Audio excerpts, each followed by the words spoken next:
municipalities such as this. That's Mr. G. Edward Griffin.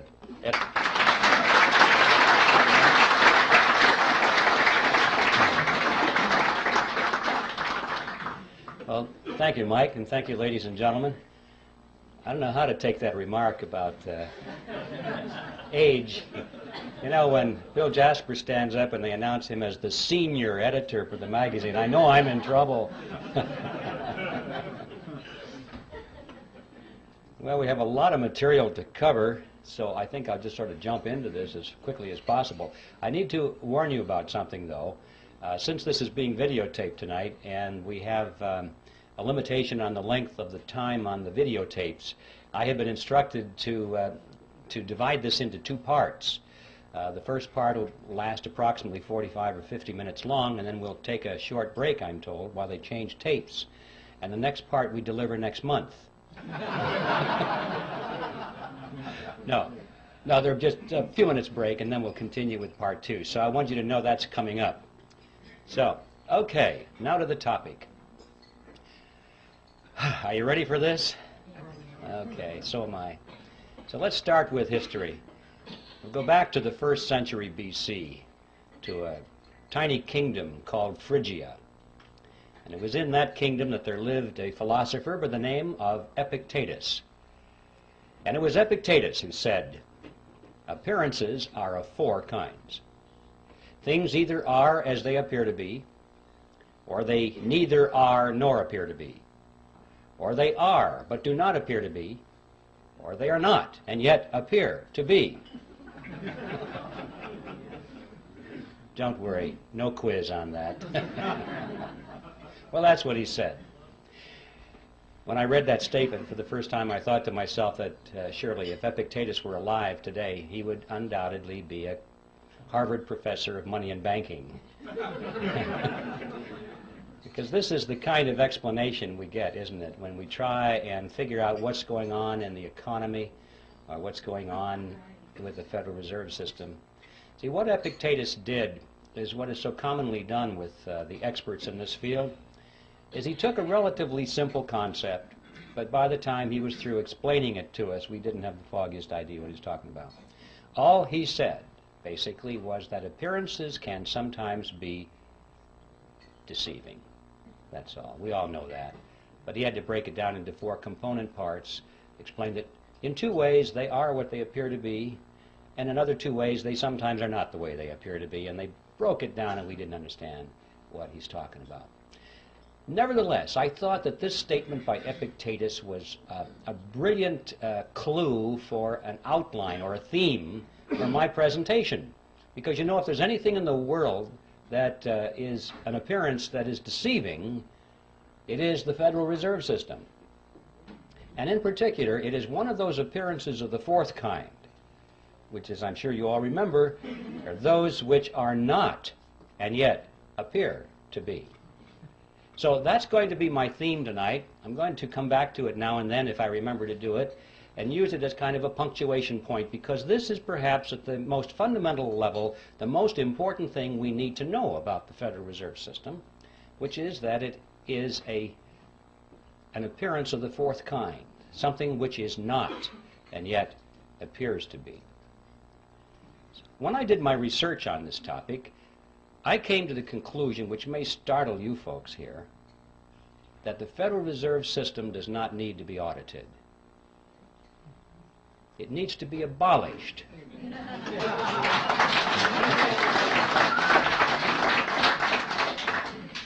And the reason I say that is because I'm sure that if they audited the Federal Reserve System, they would find out that it's doing exactly what it's supposed to do. There's no secret there. There's no shenanigan going on behind the scenes. It's all out in the open. If we'll just study the Federal Reserve System on the basis of what we know already, if we'll read their literature, if we'll dig into the history, we find out that it's one of the greatest scams of all history. Out on the surface, it doesn't need an audit. An audit, I'm sure, would merely delay the process for a couple of years, give the American people the false impression that something is being done about this problem, and at the end of 2 years they'd say, well, the books are clean. I came to the conclusion that the Federal Reserve needed to be abolished for 7 reasons, actually, and I'd like to read them for you now. I've stated them in rather concise terms. Hopefully they'll have some shock value so you can remember them.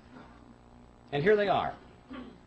First of all, it is incapable of accomplishing its stated objectives. 2, it is a cartel operating against the public interest. 3, it is the supreme instrument of usury. 4, it generates our most unfair tax. 5, it encourages war. 6, it destabilizes the economy. And 7, it is an instrument of totalitarianism.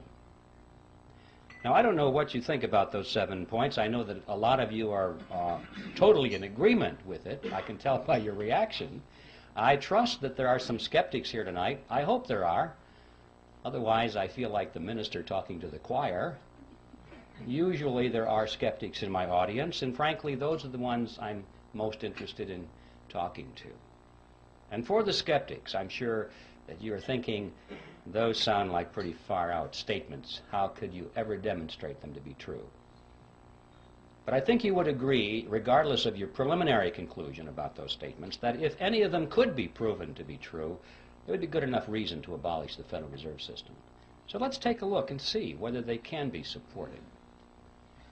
Time doesn't permit to go into all 7 of those here this evening, but I would like to splash around on at least the first 4 of them to show you that indeed there is ample evidence to support these conclusions. And I think the best place to begin with all of this is where the action was, and that is the creation of the Federal Reserve System. And that takes us directly to the title of my book, The Creature from Jekyll Island. You can almost hear the music being played in the background as they do some kind of a spot commercial to sell this book. I have to admit I had a lot of fun with that title because I had this fantasy in my mind that someday it might be in a bookstore window and people would pass by and think, oh, it's a sequel to Jurassic Park. But anyway, that will never happen, I'm sure. The fact of the matter is, for those of you who know a little bit about this topic, the title has quite a bit of meaning in it. And we have a lot to learn by exploring what that meaning is. First of all, Jekyll Island is a real island. It's off the coast of Georgia. And it was on that island back in 1910 that the Federal Reserve System was conceived at a highly secret meeting that took place there. And what I'd like to do is talk about this meeting and show you that, in fact, the Federal Reserve was created there, and that there was a lot of secrecy surrounding it. And then we'll be confronted with the question, why the secrecy? When things are done in secret, there are often things to hide. And we'll explore what it was that they wanted to hide. And when we finally understand what that was, we'll be face to face with one of the most important facts about the Federal Reserve System that is not generally known. In 1910, Jekyll Island was privately owned by a small group of millionaires. In those days they were millionaires.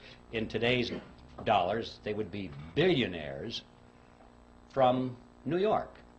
This is where their families went to spend the winter months. It was a resort island, a resort club. It was called the Jekyll Island Club. And there was a very elaborate clubhouse there, which was the center of their social activities. It's still there, by the way, if anybody wants to visit it. The island has been purchased by the state of Georgia, and this clubhouse has been renovated. It's a beautiful thing. And around this clubhouse, they had cottages, which were built by many of the families that belonged to the club. Cottages are not exactly the word I would have chosen to describe these structures. I remember on taking the tour through one of them, the guide said that there were 14 bathrooms in that cottage. So you have an idea of the kind of elegance that was there. In any event, the number of bathrooms has nothing to do with this story. I just get hung up on that because It's hard for me to imagine a cottage with that much running plumbing. But the important point was that this is where the Federal Reserve System was conceived, is in that clubhouse. So let's tell that story. It all began in November of 1910 when Senator Nelson Aldrich sent his private railroad car to the New Jersey Railroad Station, where there it was in readiness for the arrival of himself and 6 other men who were instructed to come under conditions of great secrecy. For example, they were told to come one at a time, not to be seen together, not to dine together on the night of their departure. If they had arrived at the same time, they were instructed to pretend as though they didn't even know each other. They were to avoid newspaper reporters, because these were well-known men, and had they been spotted by reporters, which often frequented the railroad station, especially had they been seen together, many questions would have been asked. One of the men carried a shotgun in a big black case, so that if he had been asked where he was going, he was prepared to say that he was going on a duck hunting trip. And the interesting thing about that little piece of the history is that this man, we find out later from his biographer, never fired a gun in his life. He even had to borrow that shotgun in order to participate in this deception. Even after they got on board the railroad car, this pattern continued. They were told to use first names only, not to use last names. And 2 of the men adopted code names completely. The reason for that is that they were afraid that the servants on board the train would recognize who they were if they used their last names. And they knew that if word leaked out in that fashion and eventually found its way into the press, the whole purpose of the meeting would have been completely destroyed. So absolute secrecy was essential. Well, the train traveled for 2 nights and a day on a 1,000-mile journey to the south, and when they awoke on the second morning, the car was on the siding, the railroad siding at Brunswick, Georgia. And from there they took the ferry boat across the inland strait to Jekyll Island and to the clubhouse. And for the next 9 days, these men sat around a table and hammered out all the important details of what eventually became the Federal Reserve System. And incidentally, if you visit that clubhouse today, you can walk down to the end of the one corridor there, and on a door is a brass plaque. And it says, "In this room, the Federal Reserve System was created." When they were done, they got back on board the train, back to New York, and disappeared. And for quite a few years after that, these men denied that any such meeting ever took place. It wasn't until after the Federal Reserve was firmly established that only then did they begin to talk openly about it. They wrote books on it. One of them wrote a magazine article, and they gave interviews to newspaper reporters. And so now, many years later, it's possible for us to go to the public record and find in print detailed descriptions of what happened at that meeting. Well, who were these men? The first one I've already mentioned, the one with the railroad car, Senator Nelson Aldrich, who was the Republican whip in the Senate. He was also chairman of the National Monetary Commission, which was that special committee of Congress which was created for the purpose of proposing legislation which was to reform banking. That was the idea. Banking needed reform. And the American people were greatly concerned in those days over things that were going on in the banking industry. People were losing their money in the banks because they weren't keeping their promises to hold their deposits in reserve. There were runs on the bank, and the banks couldn't pay the people back. But most of all, they were concerned over the concentration of financial power that was in the hands of a small group of very powerful and large banks in New York on Wall Street. This is what they called the money trust. That was the name. And it was a very popular expression in the newspapers. And quite a few politicians were elected to office on their campaign promise to break the grip of the money trust. President Wilson was one of those politicians, by the way. So, that was the purpose of the National Monetary Commission, which was to propose legislation, which eventually became the Federal Reserve Act, to break the grip of the money trust over the financial markets of America. Aldrich was a business associate of J.P. Morgan. He was the father-in-law to John D. Rockefeller, Jr., which means, of course, that eventually he became the grandfather of Nelson Rockefeller, our former vice president. You remember his full name was Nelson Aldrich Rockefeller, so he derived his middle name from his famous grandfather. The second person at the meeting was Abraham Piatt Andrew, who was Assistant Secretary of the Treasury. He later became a congressman, but he was very prominent in banking circles. Frank Vanderlip was there. He was the president of the National City Bank of New York, which was the largest and the most powerful of all the banks in the country, representing the financial interests of William Rockefeller and the international investment firm of Kuhn, Loeb and Company.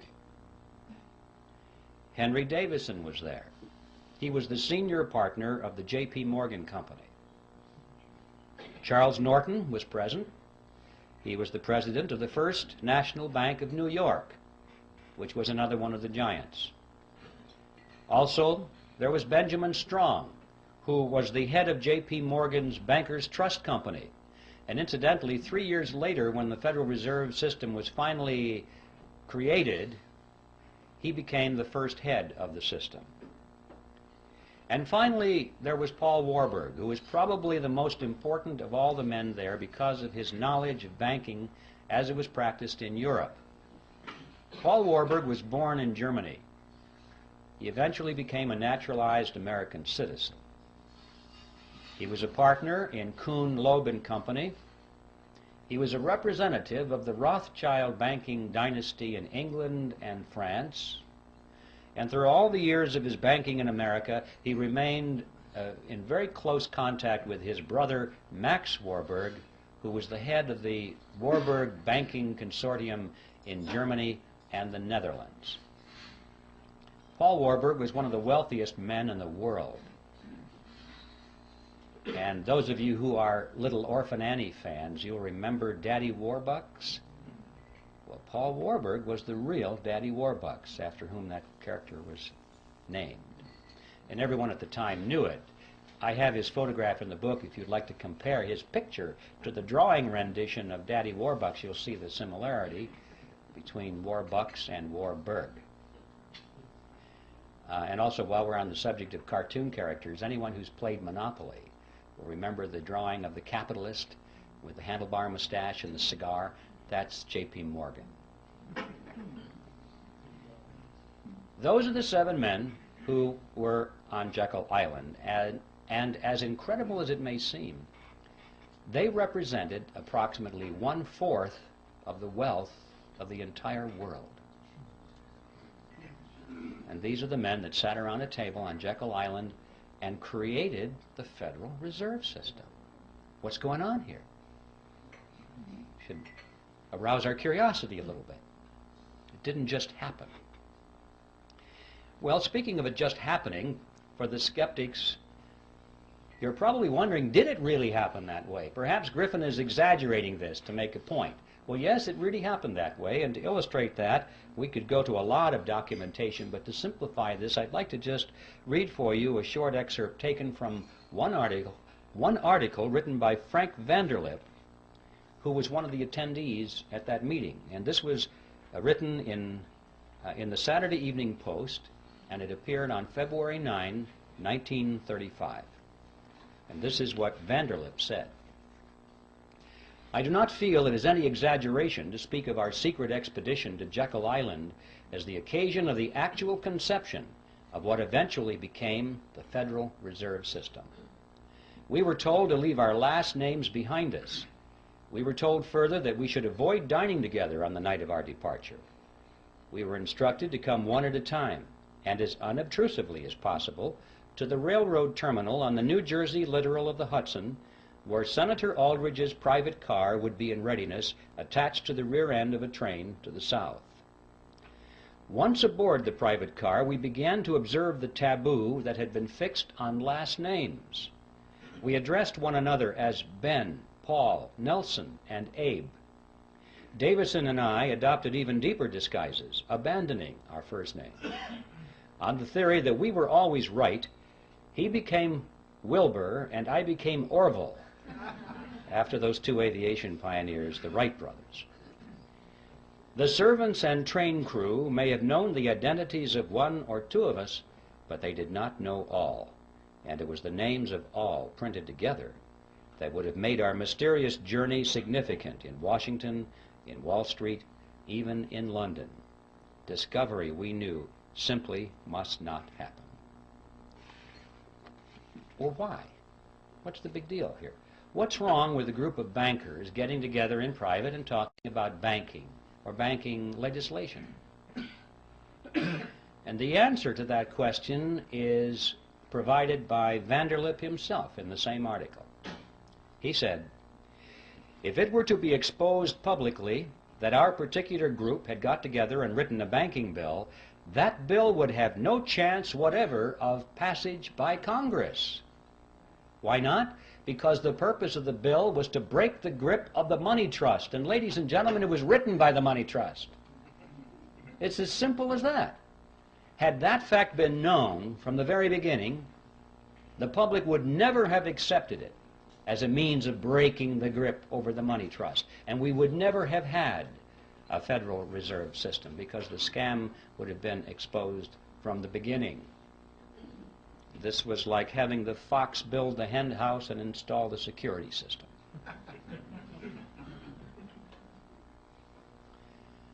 So there is a primary reason for the secrecy. And it's a fact that most Americans have not even considered, that there might have been some kind of deception, massive deception at the very inception of the Federal Reserve System, and for a very good reason. But there's more to it than that, a lot more than that. Consider the composition of this group and the financial powers they represented. Is there anything strange about that mixture? Here we had the Rockefellers, we had the Morgans, Kuhn, Loeb and Company, the Rothschilds, the Warburgs, all in one room for 9 days plus 2 days on the train, coming to an agreement. What's going on here? Anything strange about that mixture? Well, ladies and gentlemen, these were competitors. These were the giants in the field which prior to this period had been beating their heads against each other for dominance in the marketplace, for dominance in the financial markets of the world, not only New York, but Paris and London, everywhere. Competitors. This is extremely significant because it happened at precisely that point of American history when business was undergoing a major ideological transition. Prior to this period, America had grown and prospered and surpassed all the countries of Europe as an industrial and economic power because it adhered to the principle of free enterprise competition. And it was in this period that a rapid transition was taking place to the concept of monopoly and cartel. Going back, in fact, to the old world concept which had held Europe back for all these years. Monopolies and cartels were becoming the order of the day in America. It was John D. Rockefeller I who said it. He said, "Competition is a sin." He believed it. All of his biographers quote him on that one, by the way. And he and others of these industrialists of the period were devoting all of their time to the elimination of competition. They did not believe in free enterprise competition at all. They knew that the road to riches and power was through the elimination of their competition. And if they couldn't beat their competition out, then they tried to buy them up. If that didn't work, they joined with them in a shared monopoly, and that is a cartel, a shared monopoly.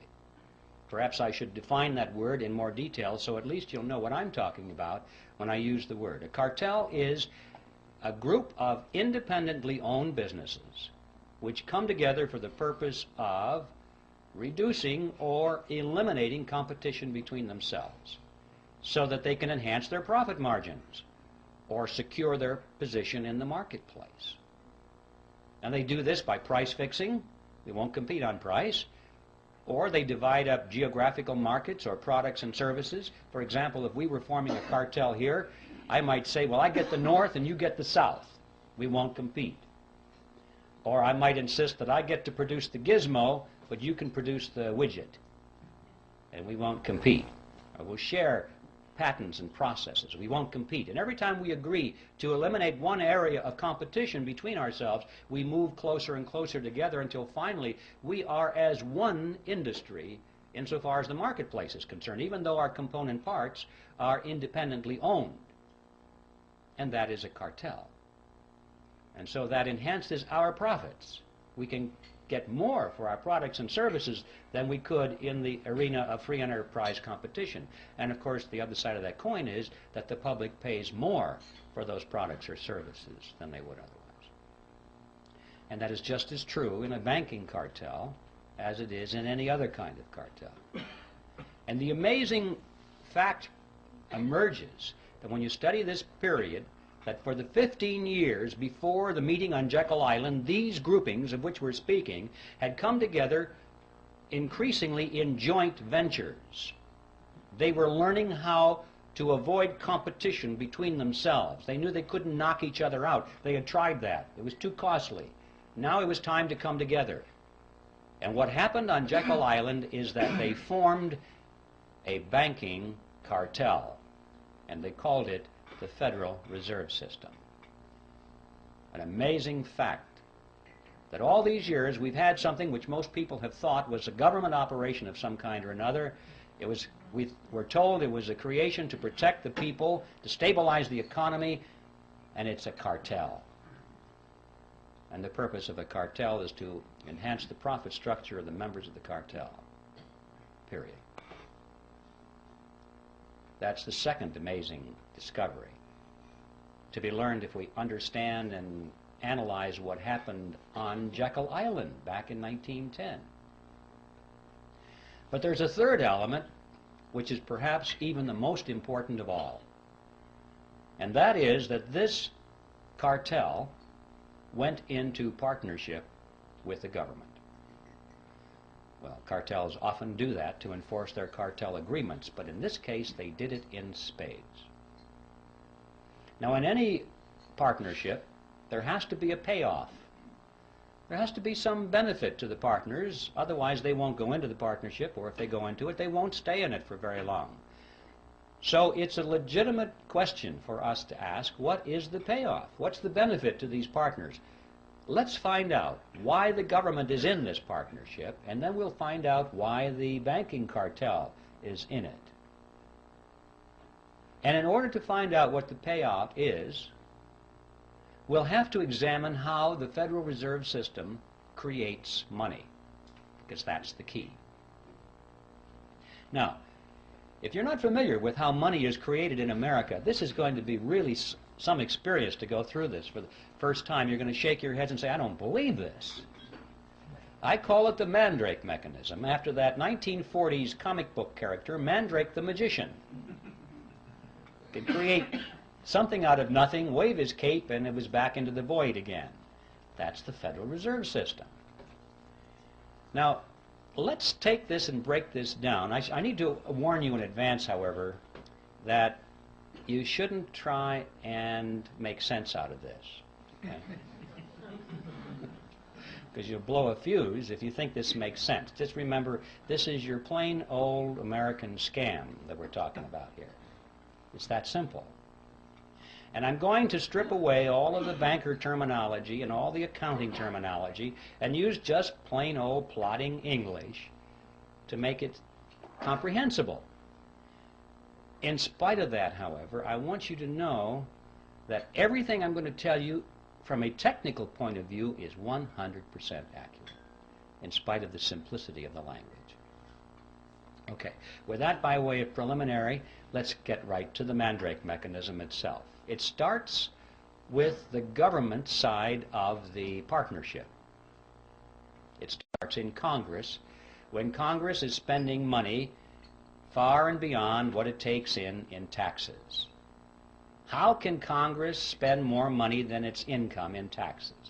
Basically what happens is the Congress goes down to the Treasury and asks for, let's say it's $1 billion more that they need this day. And the Treasury official says, you guys got to be kidding, we don't have any money here. You spent it all long ago. Everything we take in taxes is long spent. And Congress says, well, we kind of figured that was the case, but we thought somebody might have dropped by and left some money. They said, we know what we'll do. We'll borrow the rest of it. So they go down the street to the printing office. Now notice they're not going to print money.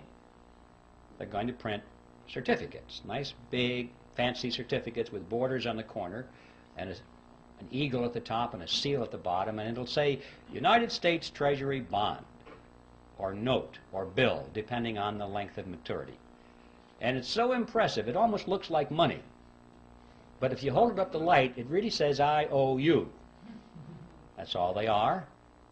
And so Congress takes it and it wants the public to step forward and loan them money in exchange for the IOUs. Sometimes that's called buying bonds. No, you're not buying anything. You're loaning money to the government and getting an IOU in return. And a lot of people in the private sector and institutions are anxious to loan money to the government. Why? Because they have heard that it's the best investment you can possibly make, the most secure investment, because it is backed by the full faith and credit of the United States government. And that people aren't quite sure what that means, but it sure sounds good. And so they lend the money. Well, just in case there's anyone here in doubt as to what that means, I'd like to explain it to you. The full faith and credit of the United States government means that the federal government solemnly promises to pay you back your money plus interest. If it has to take everything you've got in the form of taxes to do it, it will do it. It's a promise to tax you. And people don't think this thing through. They think, oh, it's wonderful. It's a wonderful investment, and I'm going to get some of my money back. Anyway, that's a little side issue. The government is able to borrow a tremendous amount of money and therefore spend more than it takes in taxes through this process. But never enough. They always need more than that. Not to worry, they say. They walk further down the street to the Federal Reserve Building. Now the Fed has been waiting for them. That's one of the reasons it was created. They walk in there and the Federal Reserve officer opens up his desk drawer, pulls out a big checkbook, and he writes a check to the United States Treasury for $1 billion and hands it to them. Now we need to stop and ask a question. Where did they get that money? $1 billion, that's a lot of money. Who put the money into that account for the Federal Reserve so they could give it to Congress or to the Treasury? And the answer is, there is no money there. There's absolutely zero. There's just a checkbook. Well, if you and I were to do that, we would go to jail. But they can do it because Congress wants them to do it. This, in fact, is the payoff. This is the benefit to the government for being in the partnership. The government can go to the Federal Reserve and obtain instant amounts of any amount of money they want without having to confront the taxpayer and say, we're going to raise your taxes for this money directly. It would be very unpopular if Congress had to go to the public and say, you know, we have a lot of money we want to take from you folks, and it's going to cost you $3,000 per family more than it did last year. You know how long they'd last in office. So they like this Mandrake mechanism very well. The public doesn't know that it's costing them anything. It's just how it works somehow.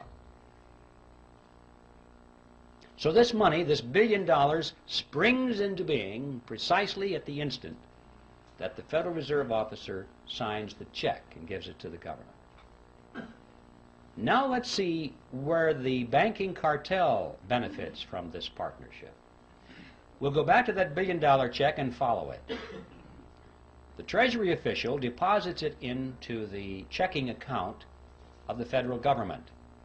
And immediately all the computers start to whir and the ledgers show that the government now has $1 billion deposit, $1 billion in its account, and so therefore it can write checks up to $1 billion.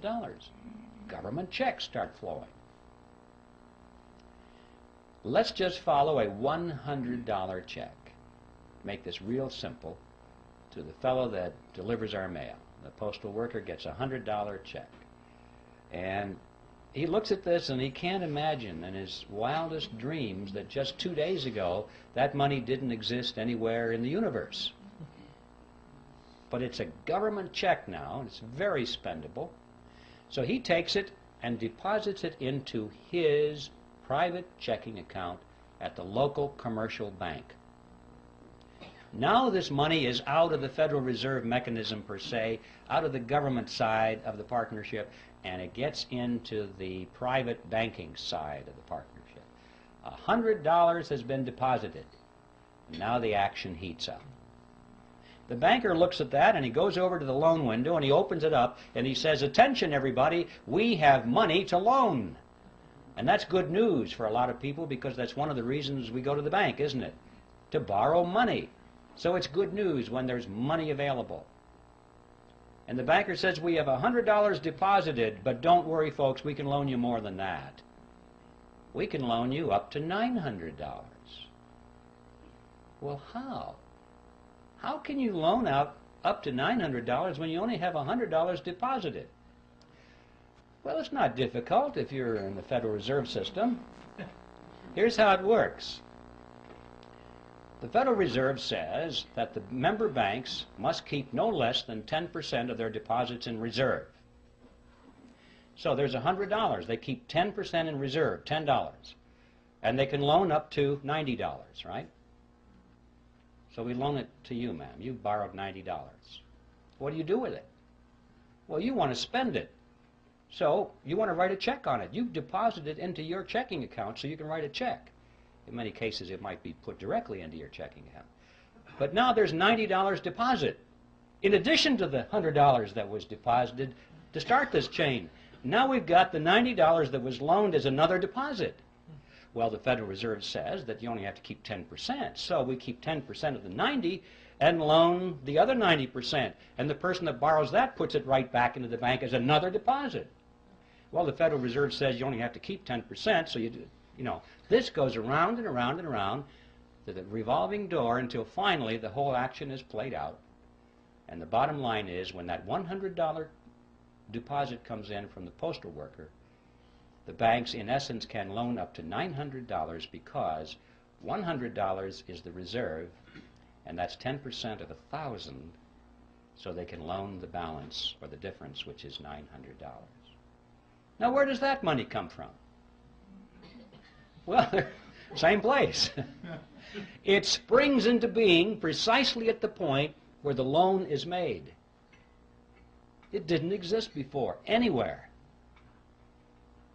Now notice the important thing here.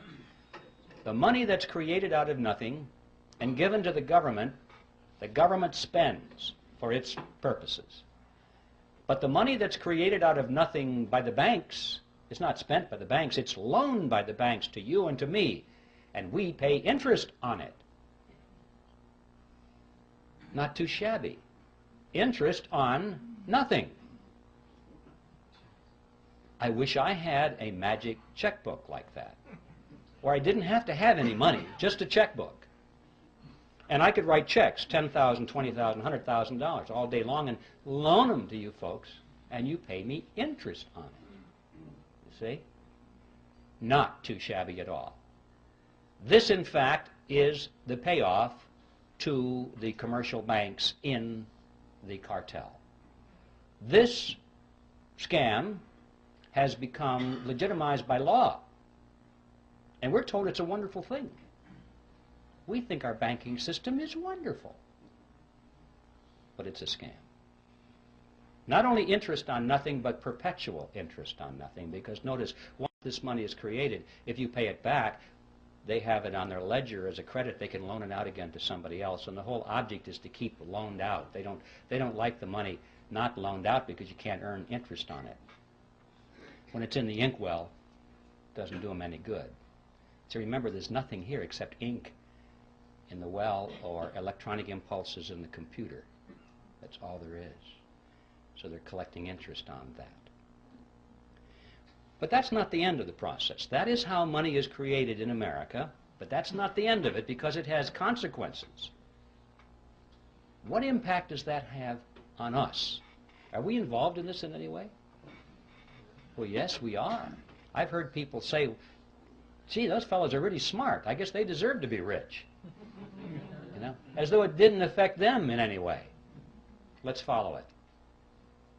This money that's created out of nothing goes into the economy, and it dilutes down the value of the dollars that were already out there.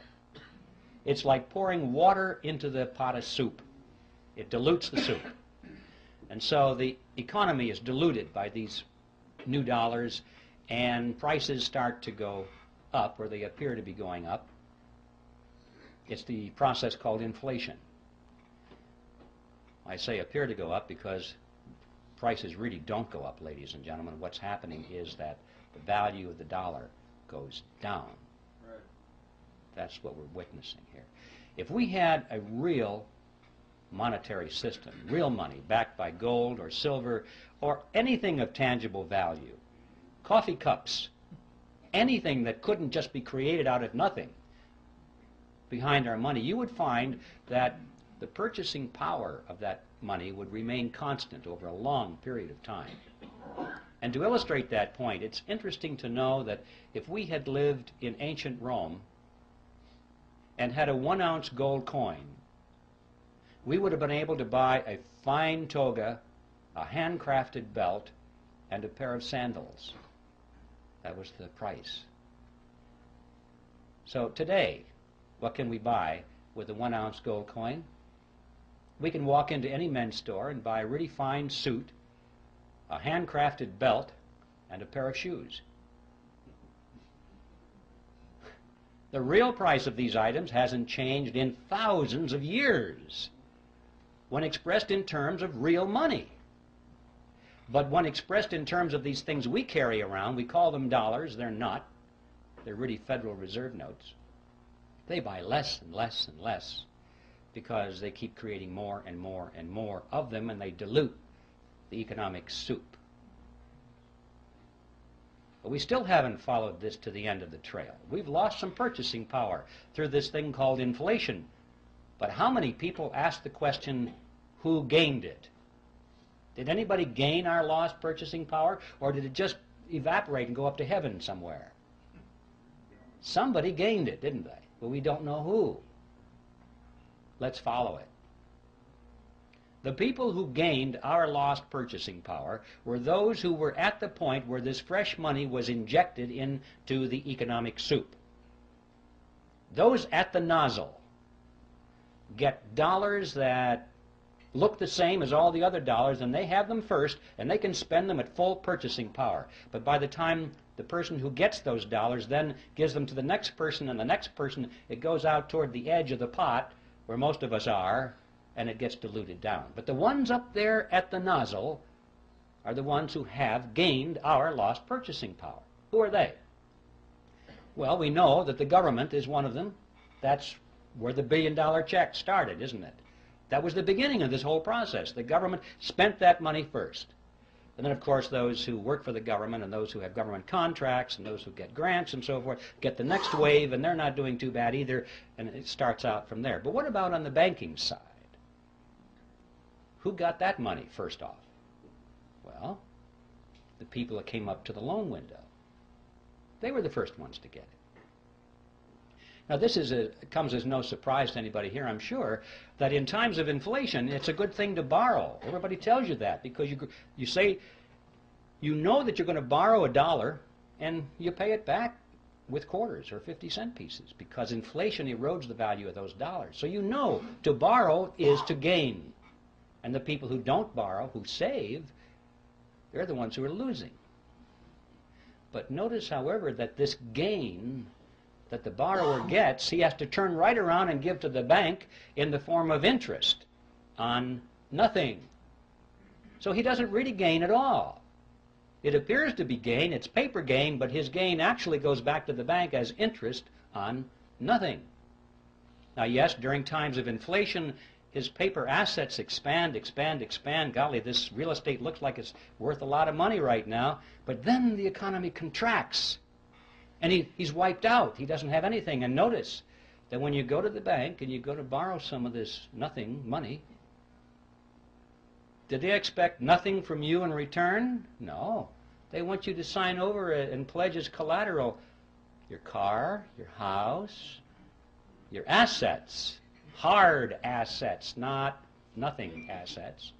So when the economy contracts and you can't continue to make those payments, they get your marbles. So the bank will do all right, whether it's expansion or contraction. So what's the answer to the question? Who gains? Who got your lost purchasing power? Big surprise, ladies and gentlemen. The two members of the partnership called the Federal Reserve System. It's the government and the members of the banking cartel. Those are the ones who got your purchasing power. Now there in a nutshell is an overview of the Federal Reserve System. And I guarantee you, ladies and gentlemen, you're not going to read this in any textbook on the subject. And I can also tell you that you now understand everything there is of importance to know about the Federal Reserve System. The payoff on the government side is that they're able to tax their people, and don't forget inflation is a tax. You pay it, you have no escape. It's a hidden tax, but it's a tax just the same. And so the government is able to tax the people without them even knowing they're paying the tax. And on the banking cartel side, they're able to collect perpetual interest on nothing. Now that is the end of part one. Stand by. There's more.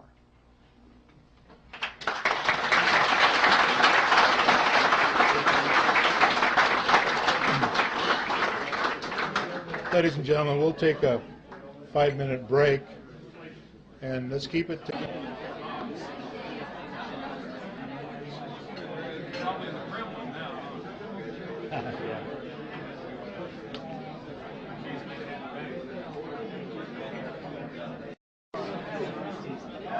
That's it.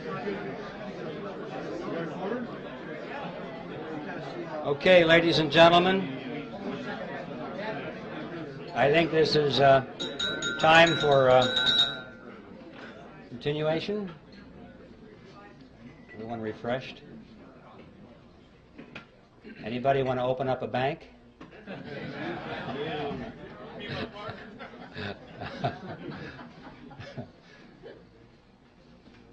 All right, part two. We'll go back to Jekyll Island. We have much to learn there. In fact, if we just analyze what happened on Jekyll Island, we can figure out almost everything that's going on today, even though that happened back in 1910. And one of the things that they had to resolve there was what to call this creature of theirs. This partnership between government and the commercial banks was not new with the Federal Reserve System. In fact, this concept was created back in Europe in the 16th century, and it was perfected with the Bank of England in 1694. This is the kind of thing from that date forward that all of the governments of Europe adopted. Now, they didn't call it a mandrake mechanism like I do. They called it a central bank. Now, that's the technical name for this partnership.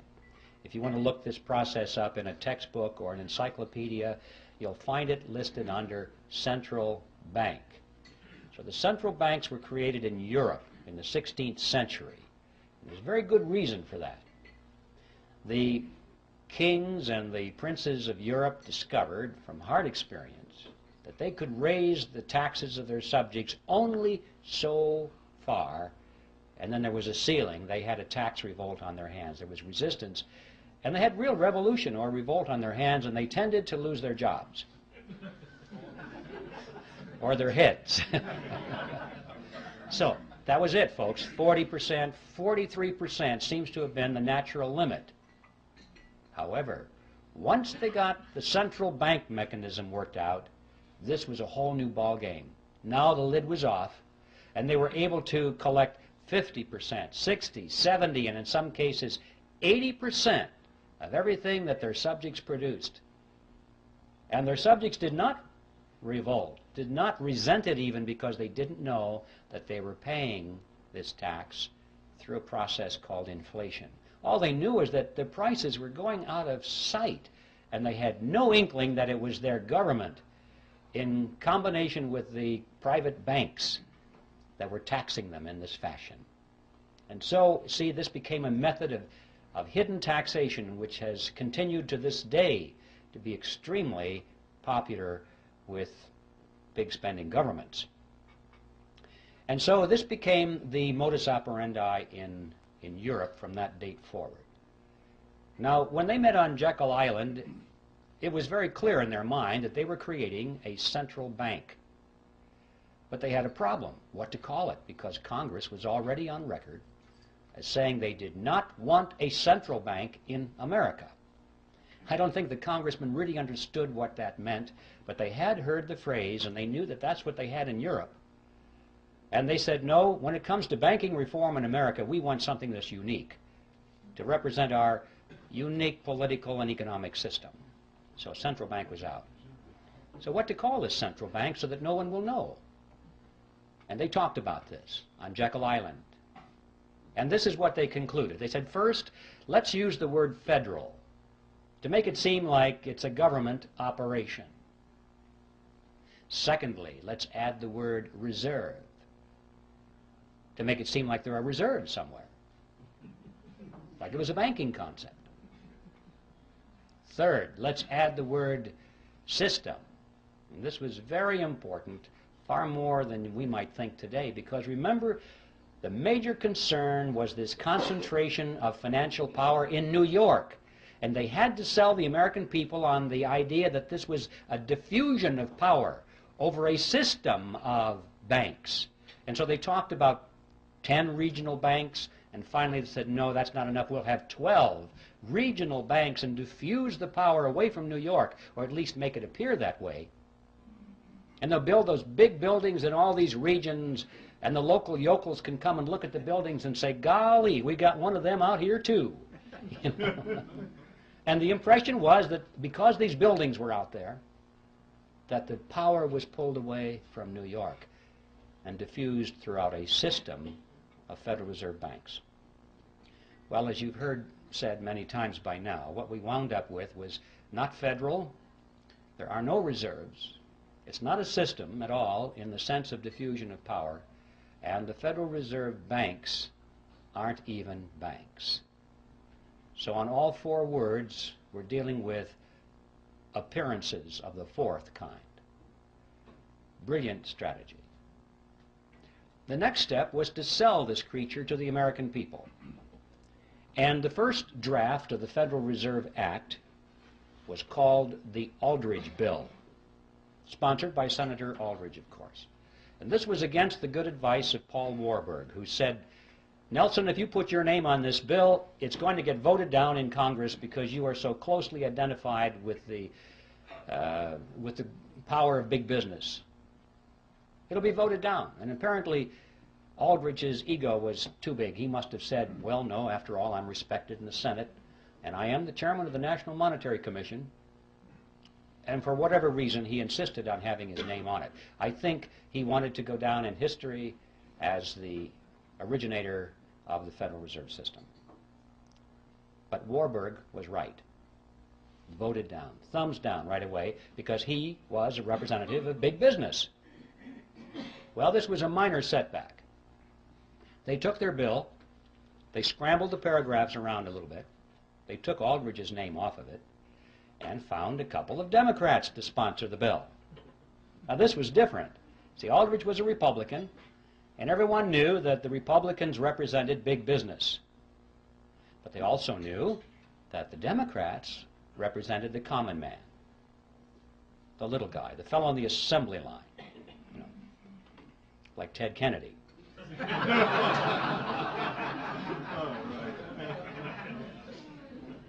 So they found a couple of millionaire Democrats to sponsor the bill. They got Carter Glass from the House and Senator Robert Owen, who was a very successful banker. And now they sponsored the bill. It was the Glass-Owen bill, and this was different. This was a Democrat bill, and it began to receive very popular consideration in Congress. Next, Aldrich and Vanderlip began to give speeches and statements to the press condemning the bill that they had written. They said, this will ruin the banks. This will be terrible for the nation. And by the time this was printed in the newspapers, the average person read that and said, oh, I guess the big bankers don't like this bill very much. It must be pretty good. You know, you have to give these people credit. They were not stupid.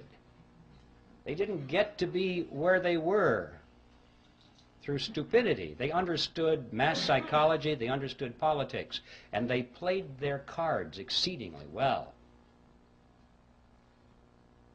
Next, these same individuals who were condemning the bill were privately financing it. They were behind all the lobbying activities in Washington. They personally paid for the creation of what was called grassroots study clubs that came up all over the country, held public meetings, and disseminated brochures extolling the virtue of the Federal Reserve Act. They gave large amounts of money to some of the better-known universities and created new departments of economics, handpicked their own people to be the professors, to chair those departments, and then those men began to speak publicly and write scholarly essays about how wonderful the Federal Reserve System was. And then, at the insistence of Paul Warburg, who was always the master strategist in this, they added several good provisions to the act. When I say good, I mean provisions which restricted the power of the Federal Reserve System to create money out of nothing. The kind of provisions you and I might have endorsed. And Warburg's associates said, Paul, what are you doing? We don't want those things in there. This is our bill. And his response was classic. He said, relax, fellows, don't you get it? Our object here is to get the bill passed. We can fix it up later. That's exactly what he said. When no one is looking, everyone is focusing on the bill now. Let's get it in.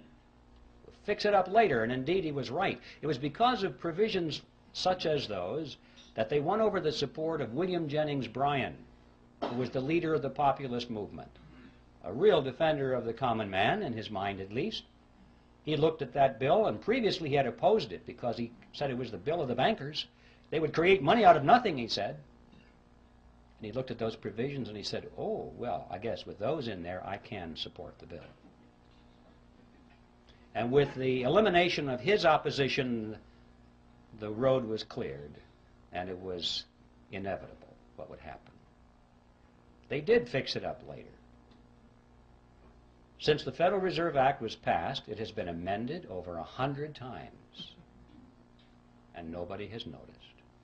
All of those original provisions, which were sound, were long ago removed, and many, many more have been added which greatly expand the power and reach of the Federal Reserve System. A big bunch was added back in 1980. It just extends the power of the federal government to areas that you can't even imagine. We're talking previously about being able to create money out of government debt, American government debt. They can now create it out of foreign debt. Any country in the world. Any country in the world can offer a bond, an IOU, and our Federal Reserve System is now empowered by law to convert that into American money. Even corporate debt, they can convert that into American money. There's no limit whatsoever. And nobody has noticed. So Warburg was right. They fixed it up later.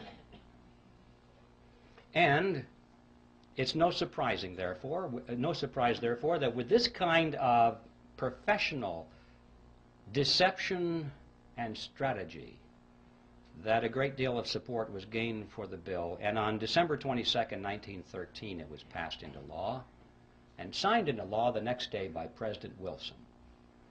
And the creature from Jekyll Island finally moved into Washington, D.C. Well, what did we get? Let's stand back from the creature now a few paces and survey its general form. We got a corporation chartered by Congress, which was given an exclusive franchise to create the nation's money. We got a mechanism whereby Congress has been able to raise unlimited amounts of taxes through inflation without the American people even knowing that they're paying the tax. And we got a mechanism whereby the banks can earn perpetual interest on nothing. I'd like to turn our attention now to an intriguing question, which is who owns the Federal Reserve System? You often hear this topic discussed on talk radio. Whenever the subject of money or the Federal Reserve comes up, inevitably somebody will get on the telephone and say, did you know that the Federal Reserve System is not a government agency at all? It's a private corporation. It's run by the private banks, and what we need to do, they'll say, is to abolish the Fed and turn it over to Congress so it can be run for the benefit of the people. Well, I'd like to deal with that because this involves a half-truth and a non-solution. Let's start with a half-truth first. It is true that the Federal Reserve System is not an agency of the federal government. As I mentioned before, it is a corporation chartered by Congress, and like all corporations, it has stock certificates. And these certificates are held, in this case, by the member banks within the system. All the banks, remember this is a cartel, independently owned banks make up this system. They hold the stock certificates. All right. Now up to that point it looks as though this has all the attributes of a privately held corporation, but that's as far as it goes. Because these stock certificates do not carry with them any of the powers of private ownership. For example, the holders of these stock certificates cannot sell them. Well, if you can't sell something, you don't really own it, because that's one of the tests of ownership, is your freedom to dispose of it in any way you wish. Also, the larger banks have put up more capital into the system than the smaller banks. It's not a lot of money, but it's related to their assets. The larger banks put up more, have more stock certificates than the smaller banks. And yet, regardless of that, all of the banks have one vote. So there's another violation of the principle of private ownership. Furthermore, that vote doesn't buy anything of substance. These banks cannot vote for their national management. The Federal Reserve System is run by the Board of Directors of the Federal Reserve System, the National Board, and its chairman, all of whom are appointed by the President. The stock certificate holders have no voice in that whatsoever. The only thing they can vote for are the members of the board of their local regional banks, so-called banks. But guess what? The chairman and the vice chairman of those regional banks are appointed by the national board. Guess what? They can vote for their officers of the regional banks, but they can be overridden. The national board has veto power over those people. You get the picture here? In spite of this sales job, of this diffusion of power over the 12 regional banks, these banks have no power at all. It's all concentrated in the national board. The only thing that the regional banks can do, according to their charters, of any substance, is to set the interest rates within their regions. But guess what?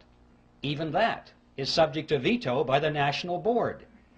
So you come to the conclusion that these people at the national board are not authorized to do anything except play golf.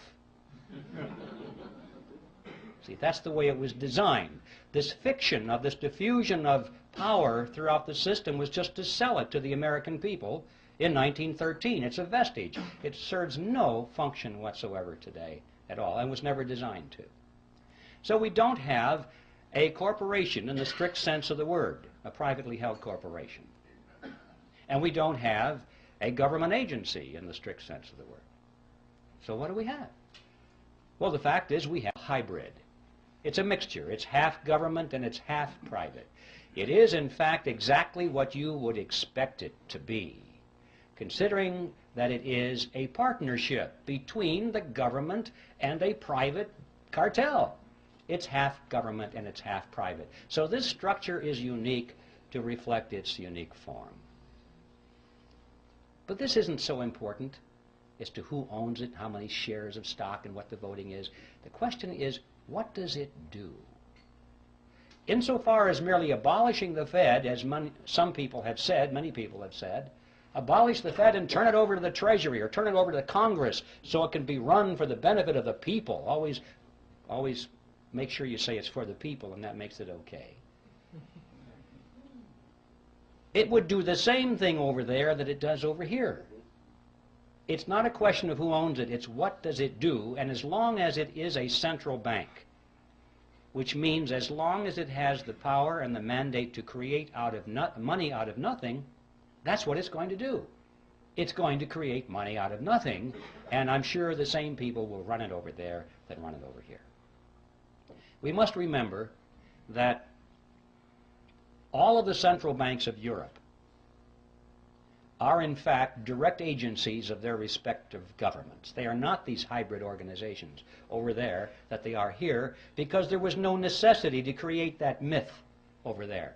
They just went right for it. It's an agency of the government over there.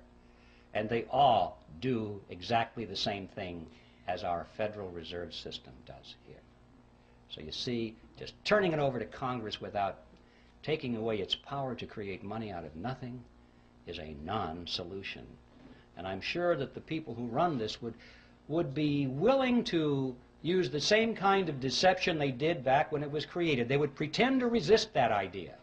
They would fight it with all of their might, at least in public, knowing that they could yield on that and have it turned over to the Congress and they'd still have control of it, over it.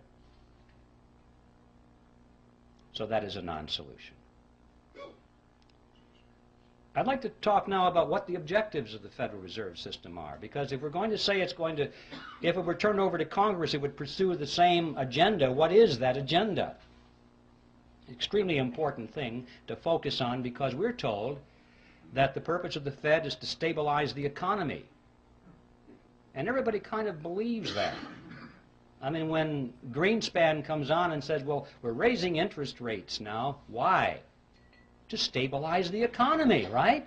To prevent inflation. In other words, to protect you folks. To protect you. And we buy it. Well, one of the most widely used textbooks in our schools right now, a textbook on economics written by Paul Samuelson, explains it this way. It says, quote, the Federal Reserve sprang from the panic of 1907 with its alarming epidemic of bank failures.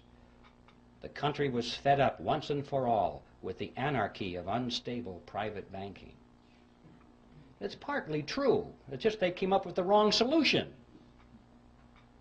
Just because there's a problem doesn't mean that any old solution that somebody has to offer is the best. In fact, it may be a non-solution. That's what we're talking about. Just turning this system over to the government to run is a non-solution. Well, let's take a look at this. If the purpose of the Federal Reserve System is to stabilize the economy, let's give it a report card and see how well it's done.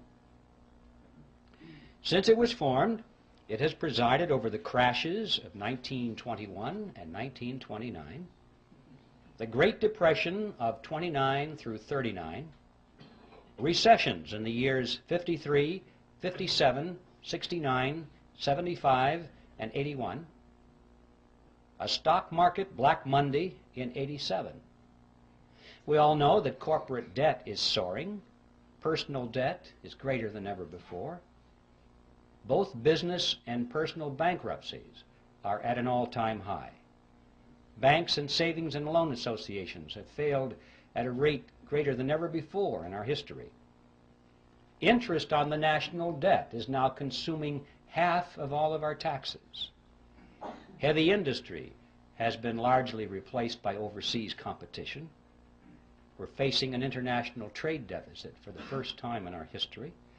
75% of downtown Los Angeles and other large metropolitan areas are now owned by foreigners, and over half of the nation right now is officially in a state of recession. Now that is the report card of the Federal Reserve System after 80 years of stabilizing the economy. And I don't think it's even controversial to say that the Federal Reserve has failed to meet its stated objectives. The only controversial question is, why has it failed? And my answer to that is because those have never been its true objectives at all. What are its true objectives? Well, what are the objectives of any cartel? To make money, to enhance the profit margins of the members of the cartel, and to stabilize its position in the marketplace, to prevent competition. Those are the objectives of any cartel. And if our analysis is correct here, we'll find that this, in fact, has been what the Federal Reserve System has accomplished for itself and its component members. To be more specific, it's possible to go to the period of Jekyll Island and read the papers and speeches that were done by the people on Jekyll Island and their associates. The big banks were concerned over three things, among other things, but the three main things were as follows. They said they wanted to reverse the erosion of their power away from New York. That's right, just the opposite of what the Federal Reserve System was supposed to accomplish. They wanted to keep it in New York. They were concerned because as the nation was spreading westward and southward, new banks were springing up all over the frontier. And more of the capital assets of the nation were moving in that direction. Yes, they still had the lion's share, but every year the percentages went down a little bit. And they could see where that chart was going. And they said, we must put a stop to this now while we still have power. Remember, John D. Rockefeller said it, competition is a sin. And